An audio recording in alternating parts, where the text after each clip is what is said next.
Back at the book segment tonight, a conservative group called the Media Research Center recently went undercover to ask some students at George Mason University in Virginia to sign a petition against Fox News. The fictitious petition asked President Obama to approve listening in on private conversations of all Fox News employees and their families.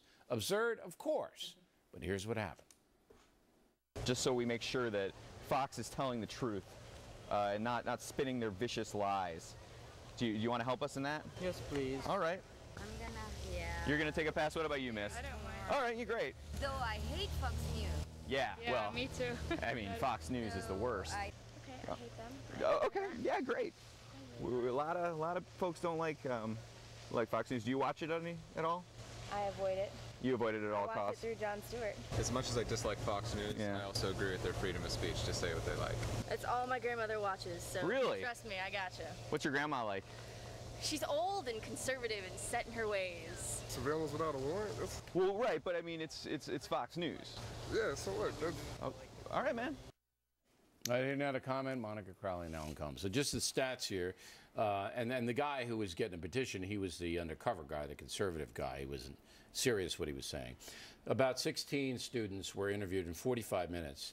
11 out of the 16 signed the petition to listen in to ask President Obama to nullify the Constitution when it comes to Fox News. And you say? I am not surprised by this at all. Really? The left 11 out of controls- 16? The left controls academia, the culture, and the news media. This is a bunch of college kids. Are you kidding me? They are so far left. So the results don't scare me, but what scares me is that so many of them, with the exception of that one kid that we saw there, saying, oh, that's a bridge too far for me, you know, throwing out the Constitution. Well, there were two students who walked away. But with those two exceptions, everybody else seemed ready to throw the First Amendment out the window. I think that's a very dangerous place for America. Well, out of the 16, Combs, 3 students actually told the undercover guy, hey, you're out of line. Well, he is, yeah, of course, he would be out of line. In fact, if he obviously was a phoning himself up. He wasn't telling what he really thought. But we don't know that all those students are liberal. I mean, just presume that they're all liberal who said Well, that. if they were, So wait, no.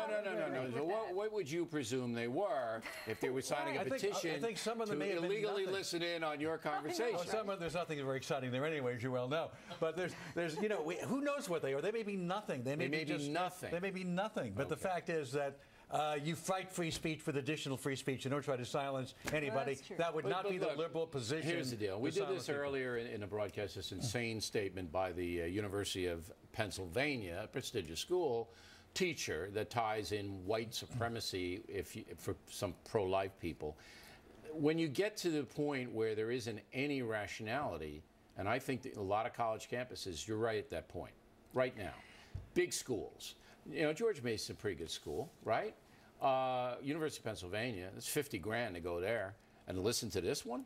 Well, universities are hotbeds of leftism. We've known that for decades. But it's different than when you and I were in college. Well, now I had it's getting communists teaching me, Bill. I had straight-on Marxists teaching me. You know, Marist College undergrad, that was not so much.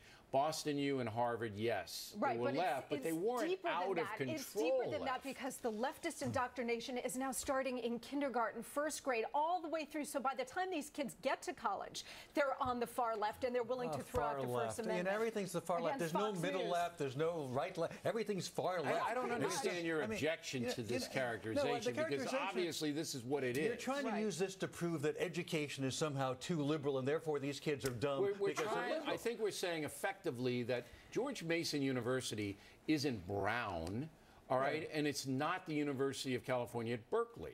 And you got 11 out of 16 signing in a petition to illegally eavesdrop? You got 11 people in 45 minutes to say something stupid, so that proves that the educational system... Out of 16. Yeah, 11, that may be a pattern. All right, so that proves that the entire educational system is too far left, and these kids grew up as a bunch of liberal goons who don't know what they're talking about. Let me make a bigger point here. The First Amendment is supposed to cover all speech, most of all the speech that you disagree with or you find unpalatable. So if those kids don't want to watch this program or disagree with me or you, they don't have to, but they should be fighting to the death to be able to protect our rights. Fighting to the death? That we all agree on. That's what the First Amendment is all about. I don't know about the death, but we've had millions of I know you believe in the death penalty. We've had millions of people fight for the death until the death to protect the First Amendment. I think bad things are happening in general on college campuses. Yes.